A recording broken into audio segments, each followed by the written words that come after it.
Everyone welcome to our YouTube channel black diamond. तो जो भी माइनिंग सरदार WCL की वैकेंसी की प्रिपरेशन कर रहे हैं ये उन्हीं के लिए वीडियो है। तो ये वीडियो को लास्ट तक जरूर देखिएगा। ये डिप्लरिंग से रिलेटेड मैं कुछ क्वेश्चंस आपके साथ डिस्कस करने वाला हूँ जो कि MCQ टाइप का है। बेसिकली ये मेरा ही टेस्ट सीरीज बनाया गया है। मैं जो क्लासेस करवा रहा हूँ माइनिंग सरदार का 2 बैच है जिसमें, तो उसमें मैं यही सब टेस्ट सीरीज छोटा छोटा मटेरियल प्रोवाइड कराता हूँ। और ऑनलाइन टेस्ट सीरीज होता है, वो हर टॉपिक खत्म होते होते ऑनलाइन टेस्ट सीरीज होता है। और साथ साथ में बड़ा बड़ा टेस्ट सीरीज भी होता है जो कि 150 क्वेश्चन कंटेंट करता है। खैर उस पर बाद में आएंगे। पहले मैं बात करता हूँ कि कुछ क्वेश्चंस को मैं आपके साथ डिस्कस करता हूँ। जैसे पहला क्वेश्चन है, इनमें से कौन सा तरीका स्टूक काटने का तरीका नहीं है? सपटा तरीका, जिसको 2 तरफा तरीका भी बोला जाता है, अर्धचंद्राकार तरीका, हाफ मून मेथड, चौकीदार तरीका या सेंटर लाइन तरीका।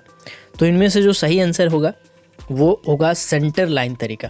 आप पॉज कर करके गैस कीजिएगा, ठीक है, उसके बाद प्ले करके आंसर देख लीजिएगा। सेकंड क्वेश्चन है, अगर केविंग प्रणाली से डिप्लरिंग कर रहे हो तो खराब रूफ के कंडीशन में अधिकतम एक्सपोज्ड एरिया कितना होगा? तो इसको लेके कंडीशन है कि अगर आप मान लीजिए डिप्लरिंग एरिया में गोफ रखना है तो उसको लेके 3 नियम है। पहला है केविंग को लेके, केविंग में 2 है, केविंग अगर मेथड कर रहे हैं, खराब रूफ है तो मैक्सिमम जो एक्सपोज एरिया होगा वो 60 मीटर स्क्वायर है। अगर अच्छा रूफ है तो maximum expose area 90 meter square हो जाएगा। यही वाला अगर हम स्टोइंग मेथड से कर रहे हैं तो 140 मीटर स्क्वायर हो जाएगा, चाहे खराब रूफ हो चाहे अच्छा रूफ हो, क्योंकि स्टोइंग में सपोर्ट करके रखा है पूरा का पूरा रूफ को। तो यहाँ पे जो क्वेश्चन पूछा गया है, केविंग प्रणाली में डिप्लरिंग है, खराब रूफ है, तो 60 मीटर स्क्वायर इसका सही आंसर हो जाएगा। नेक्स्ट बोला गया है कि प्रोटेक्शन पिलर में कितनी हाइट तक कितनी मोटी चूने की पार्टिंग मार्किंग करते हैं? तो इसका आंसर है 1 मीटर ऊंचाई पर 0.3 मीटर चूने की पट्टी। यानी कि प्रोटेक्शन पिलर क्या होता है कि डिप्लरिंग में यानी अंडरग्राउंड माइंस में जब बोर्ड एंड पिलर मेथड में डेवलपमेंट कर लेते हैं और डिप्लरिंग करने वाले होते हैं, तो डिप्लरिंग करने से पहले हमको डिसाइड करना होता है कि कौन वाला पिलर काटना है, कौन वाला पिलर रखना है। तो जो वाला पिलर रखना है, चूँकि वो देख के आराम से पता चल जाए, तो जो वाला पिलर रखना है वो आराम से देख के हमको पता चल जाए दूरे से, तो क्या करते हैं, पूरा का पूरा पिलर में 1.5 मीटर हाइट पर 0.3 मीटर का चूने का पट्टी यानी 30 सेंटीमीटर का चूना का एक पट्टी चढ़ा देते हैं चारों तरफ से, ताकि हम जब दूरे से उसको देखें तो हमको समझ में आ जाए कि ये वाला जो पिलर है इसको नहीं काटना है, ठीक है। इसके बाद नेक्स्ट क्वेश्चन है, पैनल की पिलर की कटाई किसको ध्यान में करके रखते हैं? सेंटर लाइन को ध्यान में रखते हैं, लाइन ऑफ एक्सट्रैक्शन को, सरफेस सर्वे लाइन को, किसको ध्यान में रख के पैनल में पिलर का कटाई हम लोग करते हैं? तो उसका सही आंसर हो जाएगा लाइन ऑफ एक्सट्रैक्शन, ठीक है। मिक्सिंग चैम्बर में बालू का रिकॉर्ड रखने के लिए कौन सा डिवाइस को यूज़ करते हैं? ली रिकॉर्डर, वाटर रिकॉर्डर, बंकर या फिर सूट? तो ली रिकॉर्डर होता है जो बालू का रिकॉर्ड रखता है, वाटर रिकॉर्डर होता है जो वाटर का पानी का रिकॉर्ड रखता है। तो इसका जो सही आंसर है वो ली रिकॉर्डर है। नेक्स्ट क्वेश्चन है, अगर केविंग प्रणाली में डिप्लरिंग कर रहे हैं तो मजबूत रूप के कंडीशन में अधिकतम एक्सपोज्ड एरिया कितना होगा? तो इसको लेके एक्सपोज एरिया को लेके मैं सब डाटा स्पष्ट कर देता हूँ। एक्सपोज एरिया में क्या होता है कि केविंग तरीका से अगर आप डिप्लरिंग कर रहे हैं और ख़राब रूप है तो 60 मीटर स्क्वायर से ज़्यादा नहीं रख सकते हैं एक्सपोज एरिया। अगर अच्छा रूप है तो एक्सपोज एरिया 90 मीटर स्क्वायर से ज़्यादा नहीं होगा।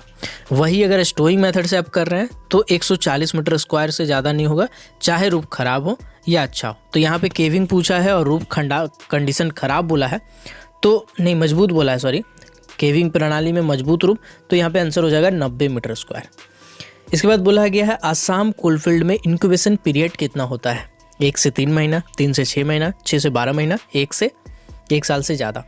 तो इसका सही आंसर हो जाएगा 3 से 6 महीना। तो आपको बता दें, इंक्यूबेशन पीरियड आसाम कोलफील्ड के लिए 3 से 6 महीना है, वहीं झरिया कोलफील्ड के लिए 6 से 12 महीना होता है, ठीक है। इसीलिए झरिया कोलफील्ड में जो गैलरी होता है उसका साइज बड़ा होता है।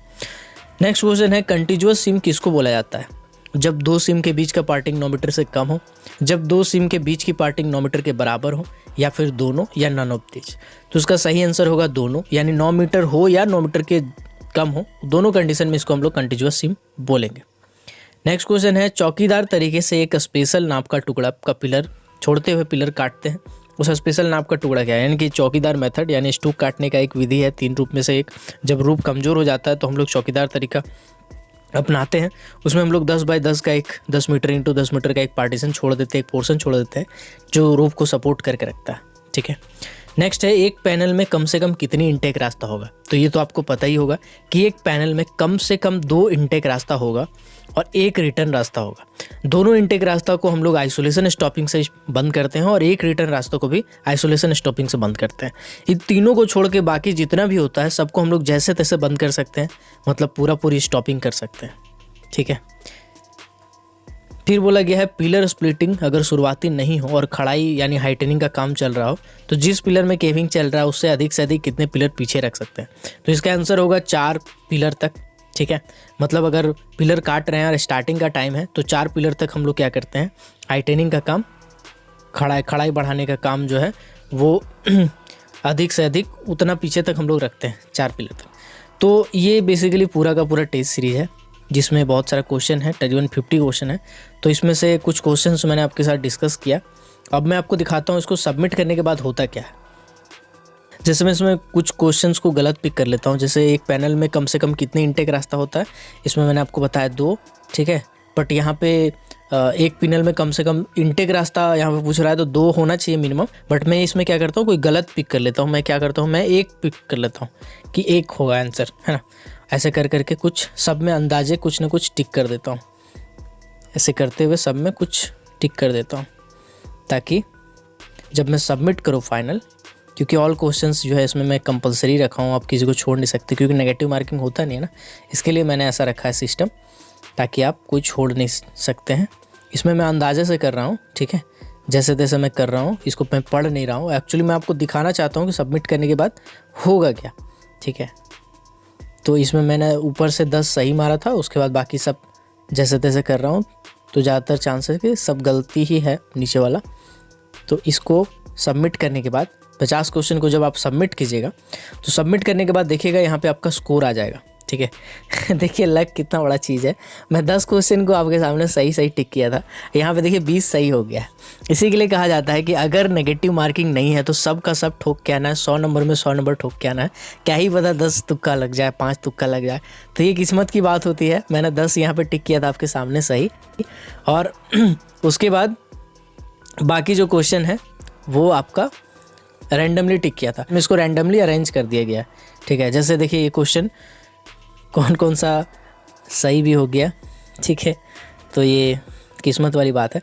तो ऐसा करके आप टेस्ट दे सकते हैं। अगर क्लासेस आप ज्वाइन करते हैं तो आपको टेस्ट सीरीज भी मिलेगा। फिलहाल ऐसे ही क्वेश्चन मैं आपके साथ डिस्कस करूंगा।